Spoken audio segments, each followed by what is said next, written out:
Well, I'm going to cover an awful lot in a very short time.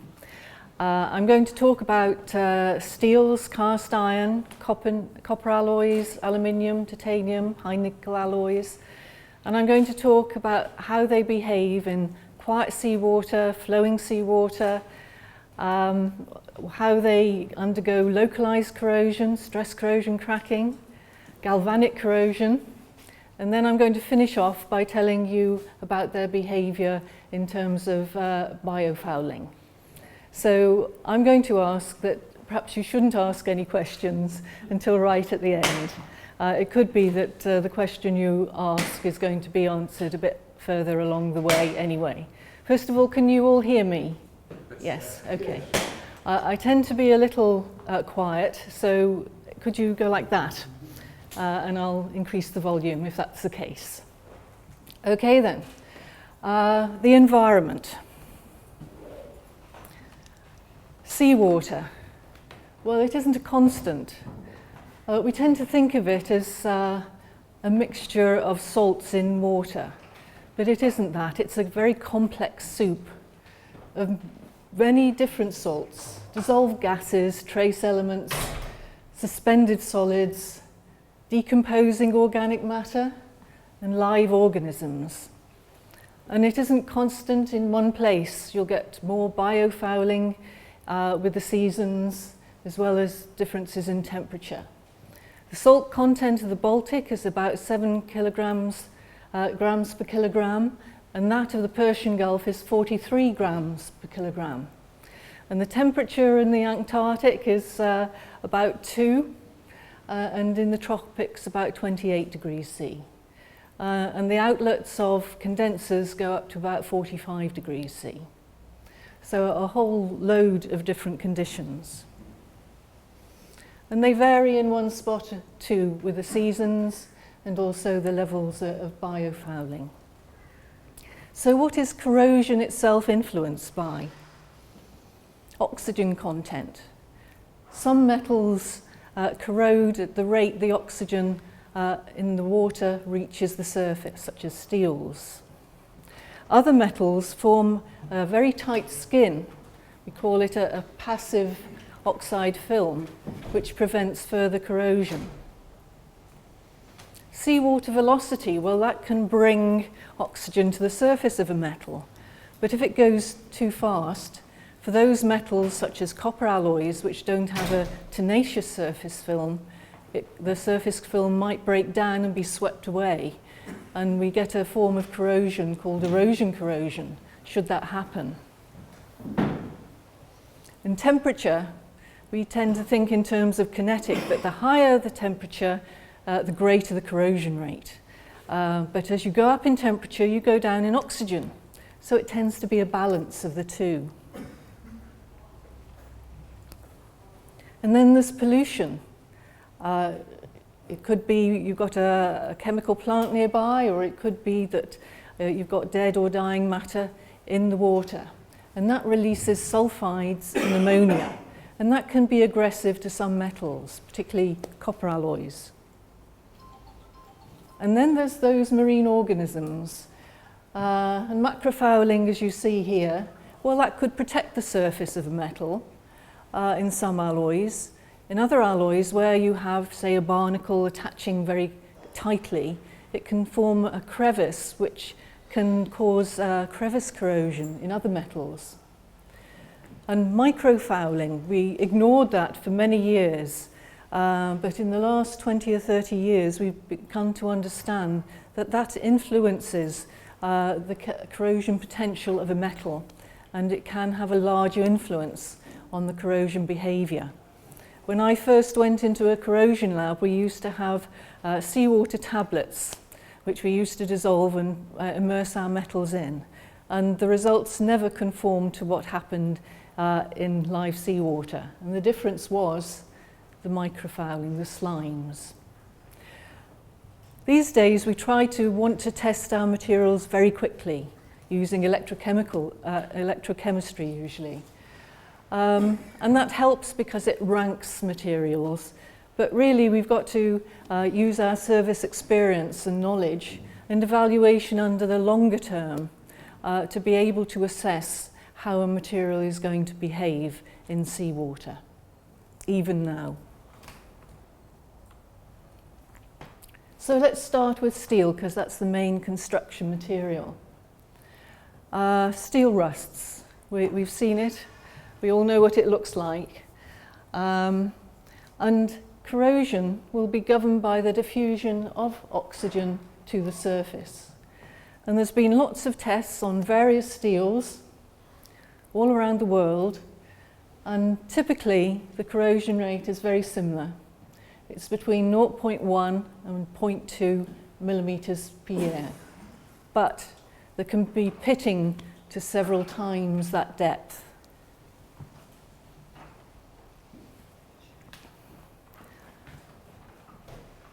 And if we increase the flow of the seawater, again, as I said, you're bringing oxygen to the surface of the metal. If you look on the left-hand side, you can see the corrosion rate, and along the bottom, the velocity. By the time you meet 3 meters per second, which is typical for seawater pipework systems, your corrosion rate has now gone up to 0.75 millimeters a year. And if you take it out to 42 meters per second, which isn't unusual for very turbulent conditions, you're up in the 5 millimeters a year. But we know steels, they've been around a long time, we understand them, so we manage the corrosion issues. We give them a corrosion allowance, we apply coatings, and also we apply cathodic protection. We control the corrosion. But what about alloying or other metals when you're in a situation where you're going to get high corrosion of steels? We'll look into that. But first, just a thought about cast materials. Cast iron, that has 2 to 4% carbon in it. And the corrosion rates in cast irons are actually similar to steel. We don't think of it as being such, but usually the cast material has a much thicker section. So it takes a while longer before we realize the problems. And cast iron also undergoes what we call graphitization, where the iron corrodes and you're left with a matrix which is graphite, silica, and iron corrosion products. And you can just about see it where those arrows are, where it's creeping into the thickness. And if you came along with a sharp object and struck it, you'd find out it was very brittle. I'm going to go on to galvanic corrosion towards the end, but graphite is a very noble material. And if you've got cast iron, it can protect various items of other metals in a system. But when you've got graphitization, it can cause the materials next to it to corrode at much higher rates. So something to look out for. So in terms of alloying, how do we alloy? Well, we add chromium. And by definition, a stainless steel is any iron alloy with more than 10.5% chromium. And that chromium reacts with oxygen in the atmosphere to form chromium oxide. And they form a surface film. Now you can't see that surface film. It's very thin, it's atoms thick. And there's enough oxygen in the atmosphere and in waters to maintain that film. You have to go down to very low levels of oxygen for it not to do that. If you damage the film, it will self-repair. There are a few ways that you can damage that film, and that's where you have to think about when you're choosing a stainless steel. But for the marine environment, 10.5% chromium isn't enough. To get the stainless properties we associate with stainless steel, you have to go up to at least 16% chromium. And there you start getting your 18-8, which is a type 304 stainless steel, 1712, 17 chromium, 12 nickel, 2 molybdenum, 316 stainless steel. And 316 tends to be called the marine grade of stainless steel but you'll see that it is far from being corrosion resistant. So we want more than 16% chromium in our stainless steel so that we can see that it's stainless. Now there are other additions that help as well. Molybdenum. On the left you can see 304 stainless steel, which doesn't have molybdenum. On the right you can see 316.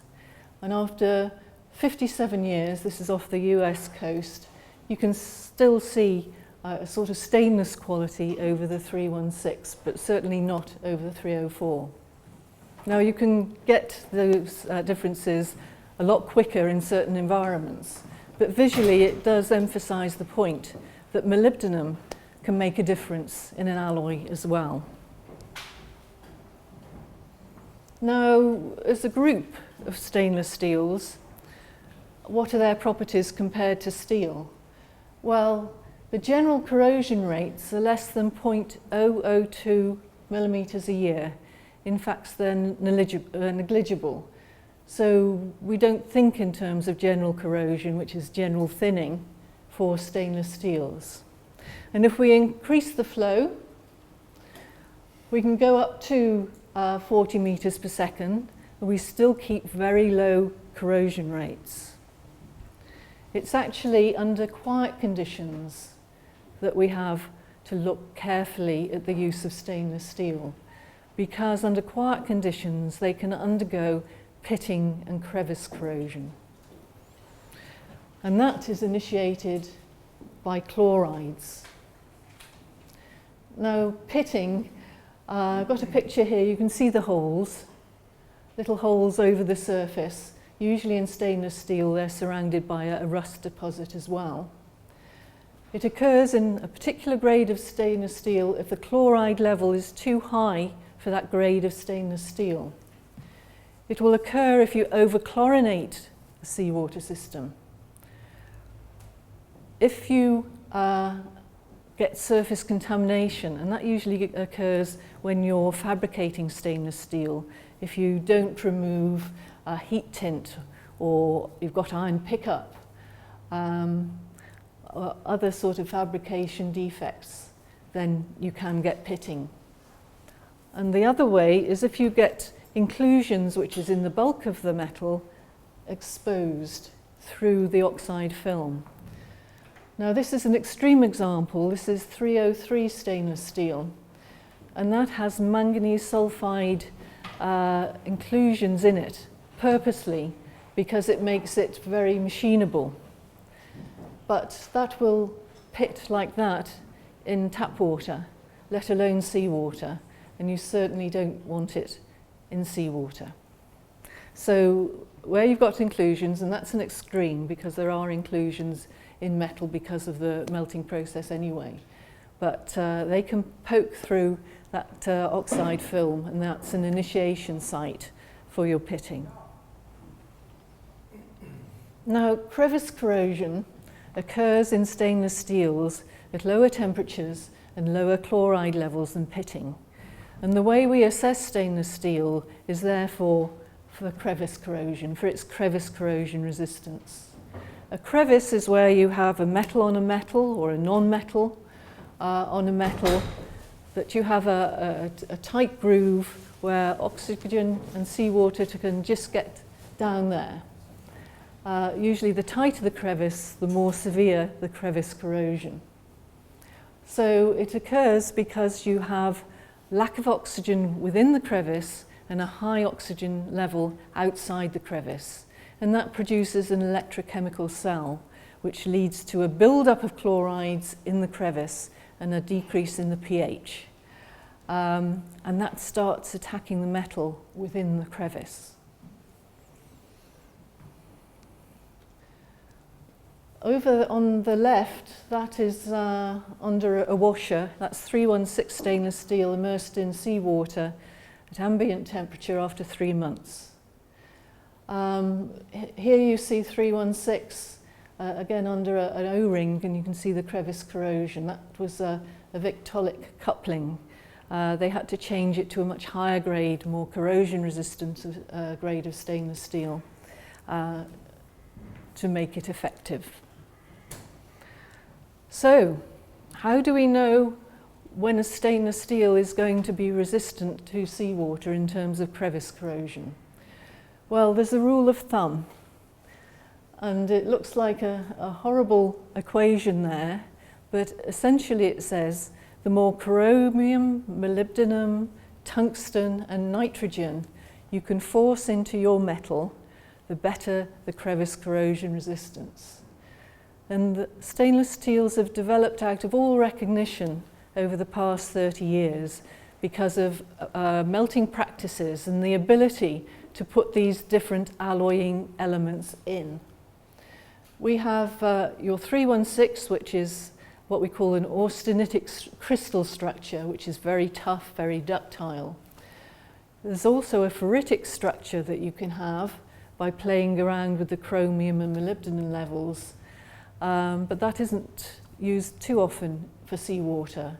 But if you mix the two, you get a duplex structure, which is double the mechanical properties, but also is an improvement in crevice corrosion resistance. And we also have a set of super stainless steels. There's the super duplex, which go up to 25% chromium. We have the super austenitic, which has gone up to 6% molybdenum. And offshore, we find that if a specification comes in with a PREN number greater than 40, it's because they want resistance of the stainless steel to ambient temperature seawater. So we have this rule of thumb. It will tell you which stainless steel is going to have a better crevice corrosion resistance than another. But to be resistant in seawater, we like to see that PREN number be greater than 40. I should say, at the bottom I've said L is a low carbon grade. If you weld 304 or 316 and it's a high carbon, you will form chromium carbides in the heat affected zone. And because you've got chromium carbides, you're tying up the chromium and you're decreasing the corrosion resistance in those areas. So these days we restrict the carbon to less than 0.03%, and that avoids that issue. At one time you find it everywhere, but you very rarely see that type of corrosion these days. This is just an example of one of those 6% super austenitic alloys. It replaced a steel that was lined with glass flake. It's a filter to filter out sand in the North Sea, in the Brentfield. The glass lining went very quickly, so they replaced it with solid, it's a super duplex, it's 25% chromium, and that has become a standard material for that application. So what do we do to cast irons to improve the corrosion resistance?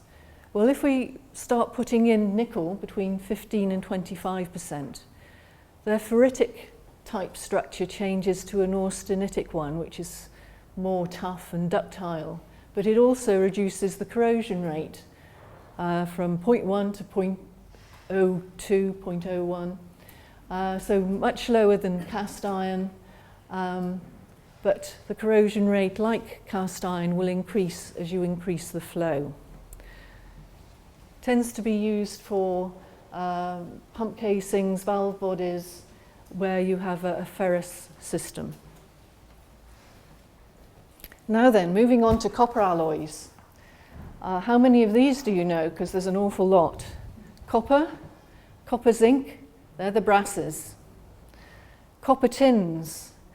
Used to be tin bronzes, but now we add a bit of phosphorus to improve the mechanical properties, and that's called phosphobronze. The name bronze stuck because it was a superior type of material, and it got added on to other types of alloy. Copper silicon are now silicon bronzes, copper aluminium, aluminium bronzes, and copper tin zinc Because they were first used for ordnance, they're called gunmetals even now. Manganese bronze, you've probably heard of that. It's used for propellers. It isn't a bronze at all, it's a brass. It's a misnomer that has stuck. And then you come to copper nickels. That's a general engineering alloy widely used offshore these days, and copper beryllium. So you can see there's a whole load. Some are wrought, some are cast, some are heat treated. So there's a whole range of mechanical strengths. And there's also a whole range of corrosion resistance as well. So summarising the copper alloy properties, they have good resistance to seawater. The most common general engineering alloys are copper nickels and nickel aluminium bronze. They have an inherent resistance to biofouling, which none of the other metal groups do. Fair to excellent strength. Some can be strengthened by heat treatment to similar properties to steels. Now they have fair to good resistance to flowing seawater, and I'll describe that in a bit more detail because it's important. Many of them have good galling and wear characteristics, and being copper they have good thermal conductivity, so they're used for heat exchangers and condensers. Now whereas chlorides tends to be the Achilles heel of stainless steels, sulfides and ammonia are the problem areas for copper alloys. They can cause pitting and high corrosion rates. And also high velocities. The surface films break down on copper alloys, so you've got to be careful to restrict copper alloys to design guidelines. So if I just go into the flow side of things, the flow rate 0.02 millimetres a year. Not as good as stainless steel, but better than steel. Moderate flow rates, you keep the low corrosion rates. But at high flow rates, you get what's called erosion, corrosion, or impingement attack. Now, a step back, when you put copper alloys in seawater, it doesn't behave like a stainless steel. You don't immediately form an oxide film. You do form a protective film on copper alloys, but it's by reaction to the seawater, and it can take a couple of months to fully mature. So you have to be careful during the first couple of months that you treat that metal well so that it builds up the right film. And once you've got that film, it will give you long-term service. This is some data from the US, where on the left-hand side you've got the corrosion rate, and along the bottom you've got exposure in years. These are for copper nickels. Now these are used in virtually all navies around the world for seawater and condensers. Under quiet conditions you get a decrease of the corrosion rate, which was even further maturing of the surface film. Whether it's quiet flowing or tidal, it takes a bit longer for flowing than it does for the others. The tidal was the flowing was 0.6 meters per second, but it forms that stable surface film that keeps on getting better. And for that reason, we don't like seeing short-term tests to evaluate the corrosion rates of copper alloys, because it does get better with time. Now then, as I said, that for moderate flow rates, the copper alloys maintain their surface film. But once the stress put on that surface film by the flowing seawater is sufficient to damage it, you get what is called a breakaway velocity, and the corrosion rate will increase. Here you have a graph of increasing probability of premature failure in condensers by this type of attack. And you'll see that different copper alloys have different resistances to that breakaway velocity. Aluminium brass is better than copper, 90-10 copper nickel is better than the others, and 70-30 is even better again. And on the left there, you can see what happens if you do go above that breakaway velocity. You sort of gouge out the metal, and that's what corrosion looks like. So again, we understand this, and various guidelines exist which suggest the maximum flow rate for the use of copper alloys. And I'd like to just emphasize that there's a reason that they are there, and if you're using copper alloys, then you should stick within those guidelines.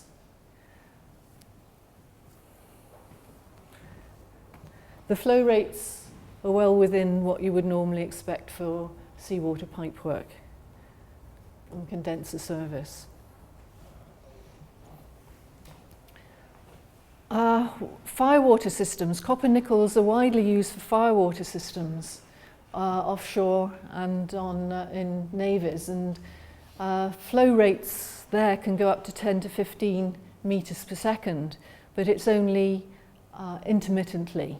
So there is plenty of time for the surface film to build up again. So you don't get high corrosion rates, and that's a special application for these alloys. Geometry plays a part as well. The smaller the diameter, the more restrictive the flow rate. But if you have something with an infinite diameter, as you might have on a boat hull, we've seen service going up from 12 to 19 meters per second for a year or two, and the surface hasn't broken down. I should say something about cavitation. Cavitation isn't erosion as such. It's a mechanical pounding of the surface which mechanically gouges out metal, and it's caused by bubbles impinging on the surface and exploding to give this sort of mechanical gouging effect. Now, nickel aluminium bronze has the highest resistance to this of all the copper alloys, and for that reason you see it used a lot for propellers of all sizes. High nickel alloys. Well, where do we go when we've done the copper and we've done the stainless steel? Copper nickels we talked about. If you increase the nickel, you come to what is called nickel coppers, and you might have heard of them as Manels. These are 2/3 nickel, 1/3 copper. And they came a long time ago. I think the first Manel was introduced about 1906. And there was no particular technical reason for it. That was the way the ore came out of the ground in that sort of ratio. And they found that we had a number of corrosion-resistant applications, including it was good in seawater. There are two Manels, Alloy 400 and K500. They both have similar corrosion resistance, but the K500 has small amounts of titanium and aluminium which combine and harden the K500 when it's heat treated. So you can find it used in fasteners, shafting, that sort of thing. If you take a stainless steel and you add more nickel, you can actually add more molybdenum. And so there's a range of nickel, chromium, molybdenum alloys which are even more resistant than the stainless steels. You might have heard of these. They're called Inconels, Hastelloys, and they have high nickel contents, high molybdenum contents. Sometimes they have tungsten, sometimes they have niobium. But they are the Rolls-Royce, really, of the corrosion-resistant range. What can I say about the Manels? Well, they're more like a stainless steel than a copper alloy because they undergo crevice corrosion and pitting in seawater. I should have said that the copper nickels don't undergo crevice corrosion there's a type of corrosion just outside a crevice, but in no way does it make a material fail. But Monel will undergo crevice corrosion and pitting.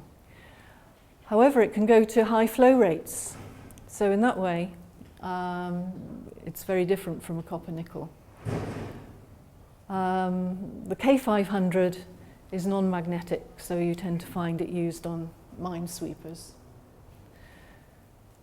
So in the early days, Monel was used in systems where you had much lower grade alloys in it, and that cathodically protected the Monel.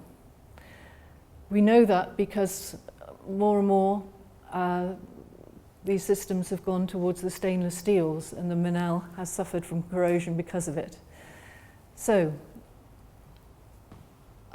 it has a pitting and crevice corrosion resistant slightly better than 316 stainless steel.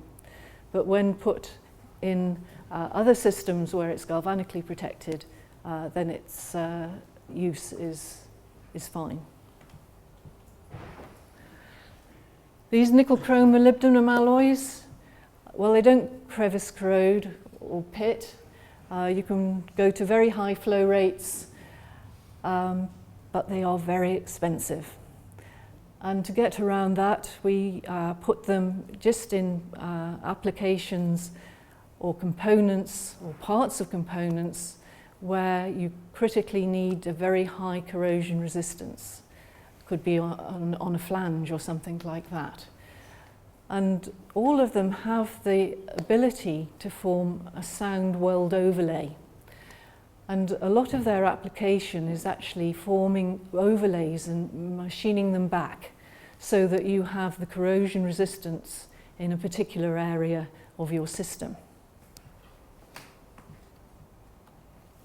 Moving on, aluminium alloys.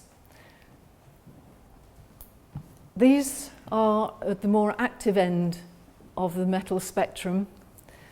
Again, they form their corrosion resistance by forming an oxide film on the surface, which protects the underlying metal from further corrosion. Again, it's only atoms thick, but you can anodize it to make it stronger. It is affected by chlorides. You can get crevice corrosion in these alloys. The types of aluminium alloys that are used in seawater are the aluminium-magnesium alloys. Sometimes you get aluminium-magnesium silicon.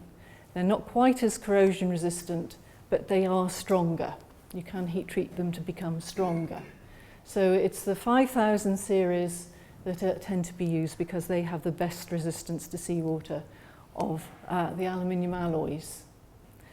So corrosion rate less than 0.005 millimeters a year under quiescent conditions.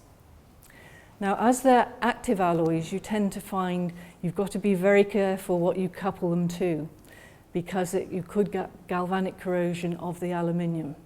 And I'll address that in a bit more detail in a minute. So you tend to find they are used for anodes in cathodic protection systems as well. And then titanium alloys. Well, they form a titanium oxide passive film. Again, only atoms thick. They're not worried by chlorides or sulfides. You can go to high flow rates. Resistant to pitting and crevice corrosion below about 75 degrees C for the commercial purity titanium alloys. And there are plenty of other titanium alloys that you can use if pitting and crevice corrosion above those temperatures is important. They tend to be more expensive, of course, and the application I've shown there is plate heat exchangers, which was a perennial problem with other materials because of the crevice of the seals. But you find that these are well used now offshore in submarines, etc., because of the good corrosion resistance. You can chlorinate as well with these. They don't worry about chlorination. So I hope you're starting to get a picture where you can see where the different metals fit in Carbon steel and cast iron, the cheaper materials, higher corrosion rates.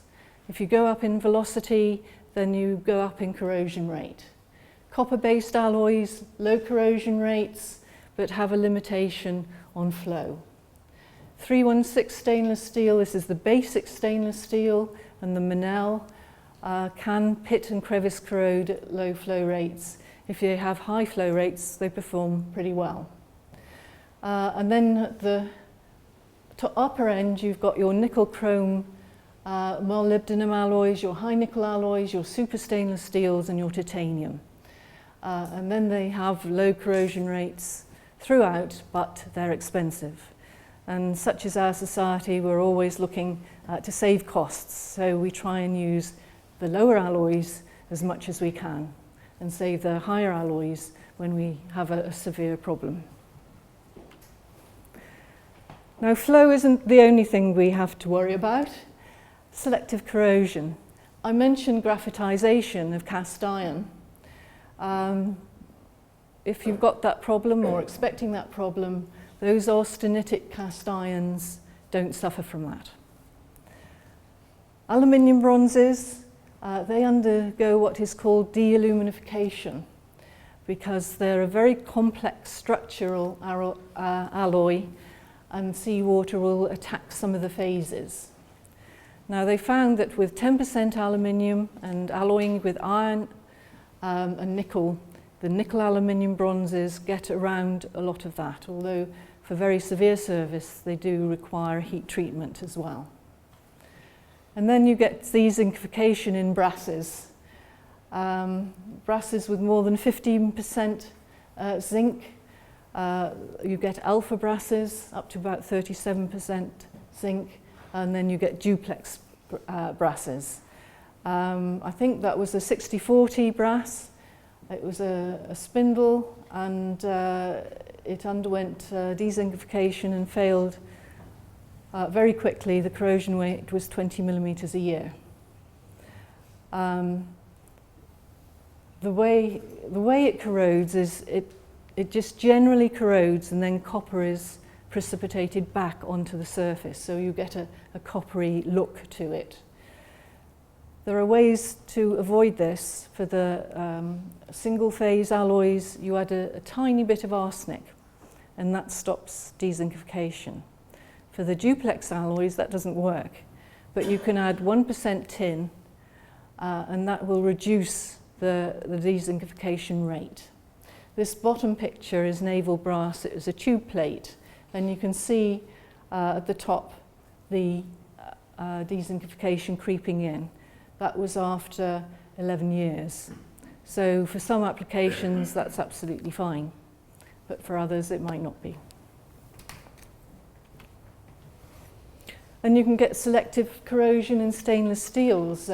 This is a super duplex, and if you don't heat treat it right, you get what's called sigma phase, which is a chromium-rich phase, and it mops up the corrosion-resistant elements, so you can get higher corrosion rates because of it. So you need correct heat treatments with that. Stress corrosion cracking. Now then, for stress corrosion cracking in a metal, you need a loading. It could be a residual stress, or it could be an applied stress. You need a specific environment that that particular metal is susceptible to. And the type of environment could be a temperature, or it could be a chemical, or it could be both. The picture there is stress corrosion cracking in stainless steel. Now, your basic stainless steel, your 304 and 316, are the most susceptible to chloride stress corrosion cracking of all the stainless steels. If you go to lower nickel contents, you get better resistance to stress corrosion cracking. If you go to higher nickel contents, you get better resistance to stress corrosion cracking. You need chlorides, and you need a temperature greater than 60 degrees C for the 304s and 316s. If you're concerned that you've got those conditions, then you choose one of these alternative grades to get around it. Manel doesn't chloride stress corrosion crack, by the way. So chlorides, stainless above 50 to 60 degrees C. In copper alloys, it's ammonia that can cause stress corrosion cracking, and that's of the brasses. The bronzes have an order of magnitude higher resistance to stress corrosion cracking, and the copper nickels are higher resistance again.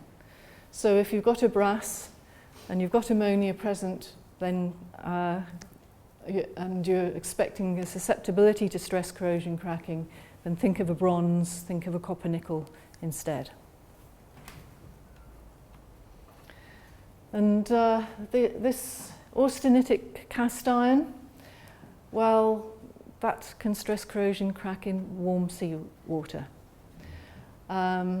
And there have been instances of this in the Middle East because it's used in desalination, thermal desalination plants there, and that's an example of cracking there. The way around that is to stress relieve.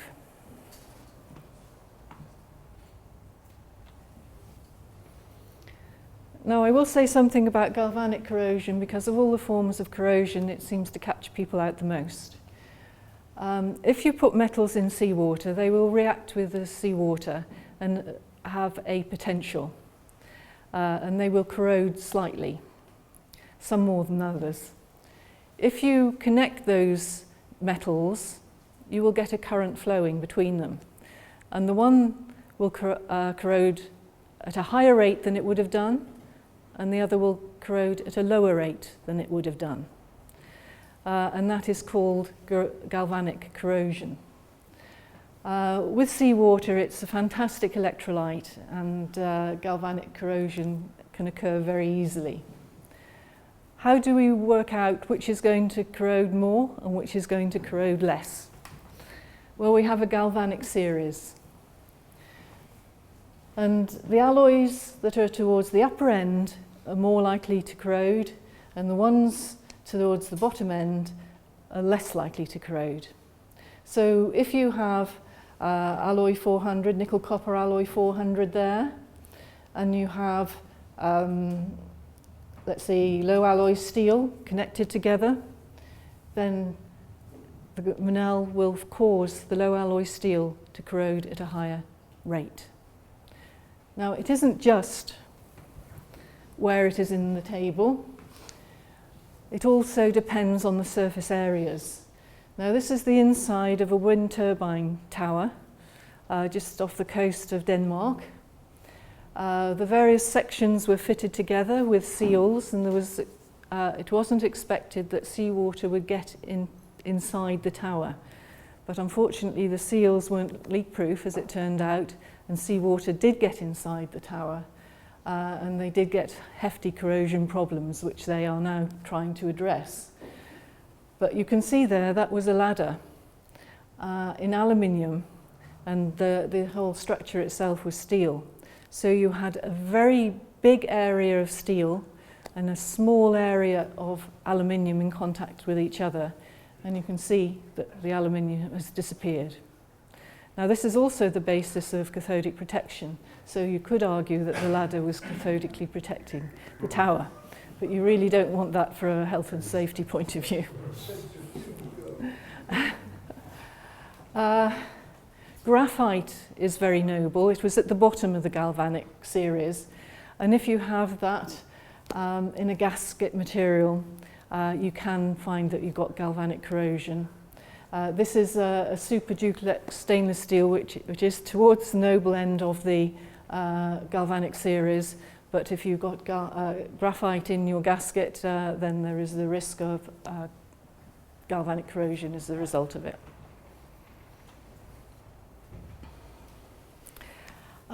This is a nickel aluminium bronze tube sheet, and the condenser tubes are titanium. The tube sheet on the right-hand side, that was under the flange, so that didn't see the seawater. But you can see where it's a powdery look to it. That is the nickel aluminium bronze corroding at a higher rate than it should, because you've got titanium in contact with nickel aluminium bronze. the way they get round it is to coat the nickel aluminium bronze and put cathodic protection on it as well, anodes on it as well. But I would make the point for titanium, which has done incredibly well up to now, that you have to be careful of the currents and the potential that you're applying if you have a galvanic couple, because titanium is subject to hydriding. And if the corrosion produces hydrogen, it can diffuse into the titanium and form embrittling hydrides. So there are limits to cathodic protection levels that you apply. So it's something to bear in mind that if you are dealing with titanium. So,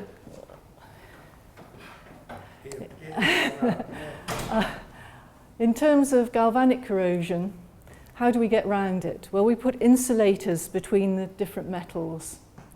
Or we have metals that are very close together in the galvanic series, so there isn't too much potential difference between them. Or we make sure that the electrolyte, the seawater, only contacts one metal. It has to contact both somehow or other to form the galvanic corrosion. There's one method of doing that, which is to apply a coating. Now, if you apply a coating, either apply it to the less noble metal and the more noble metal, but never to the less noble metal alone. And that goes against initial logic, because you think, my metal's corroding, I'm going to put a coating on it to stop it. Now, the galvanic current comes from the more noble metal. So if you have a hole in that coating, you get a whole big area exposed, which will send a big current down your little hole. So you have to cover the more expensive, usually, which upsets people, the more noble metal to stop that happening. If you get a hole in that, you only have a little current trickling through. So that's very important, and it doesn't always go against the first logic. If I've got a couple more minutes, I'd like to address biofouling. Copper alloys have an inherent resistance to biofouling, not to slimes, but to macrofouling, to grasses, seagrasses, to barnacles, etc. This is an ongoing trial, which is Levington Marina in Suffolk. And you can see that various metals are exposed, lots of copper alloys, stainless steels, titanium. But I can tell you this, so that you needn't study it too closely, that all the alloys that don't have the fouling are copper alloys. And the stainless steels, the Monel to a certain degree, and the titanium, they do. So there is a difference between the biofouling resistance of copper alloys to metals in other systems. But there's one important way to make sure you get the best out of your copper alloy. This is copper-nickel panels. On the left is steel, and it has an anode. So that was the reference panel. The second one along is steel, and it has copper-nickel sheathing on the top. And it has an aluminium anode. The third one is copper-nickel with an aluminium anode. And the fourth one is copper-nickel, which isn't connected to anything. It's freely exposed to the seawater. So bear that in mind, because 12 months later, that's what it looks like. So if you have cathodic protection on your copper alloy, you will get biofouling. It might not be quite as heavy as a steel or a titanium or whatever, but it will develop or colonize biofouling. So that's an important factor in terms of these metals. So Copper alloys, high resistance to macrofouling, will form slimes. Any macrofouling which does form is loosely attached. If you have a boat, I'm thinking moored for several months, and it has a copper alloy hull, you would find that you do get some colonisation, but you can go like that and just wipe it off. To get that, you need to insulate from less noble materials. This is just an instance of somebody who wrote to me from Vancouver saying that he'd got a vessel that he'd had for 8 years and he wanted to sell it, and it had copper nickel sheathing on the hull. It was adhesive back foil, and nobody wanted to buy it because they didn't trust it. It was 20 years old, and you can see it's in pretty good condition. He'd only had to give it a light spray wash during those 8 years to get rid of the fouling, but nobody was going to buy it and take the risk. So he was asking what should he do to remove it. But to us it was a wonderful long-term exposure trial. So we measured the thickness of corrosion and everything else. Eventually he did manage to remove the sheathing, which in some respects is a bit of a pity. So I've covered an awful lot. I've covered all material systems, and you can see that there are differences, but there's no metal that is a panacea. To design a good system, you have to be aware of the shortcomings and design around them. You can have cheap systems and be prepared to have maintenance and replacements, and if labour is cheap and it's accessible, then that's perfectly okay. Or you could go to the opposite end and pay a lot of money and have a system that will be very reliable for a long time. The problem areas occur when you mix the two, and you get the short lives and the high maintenance without really having predicted it. So I hope I've given you food for thought. There is a book that covers everything I've said and goes into far more detail. It was written for people that didn't have an understanding of metals in seawater to get them up to speed quickly. So if you do have an interest in this sort of thing, I would recommend that. Where can we go? If you give me your email address, I'll give you details, yeah. It's £30, or it was last time I saw it. It's published by Manet.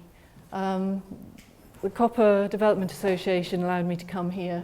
They do have a booklet which is free, which is Copper Alloys for Marine Environments, and that covers all the copper alloys.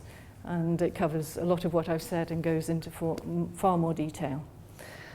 If you would like me to send you that, a hard copy, then if you can just jot your name down here, I'll arrange for that to be sent. It is on the internet, of course, and you could download it, but if you want a hard copy, and I like collecting hard copies still, then if you give me your name and address, I'll get it sent to you.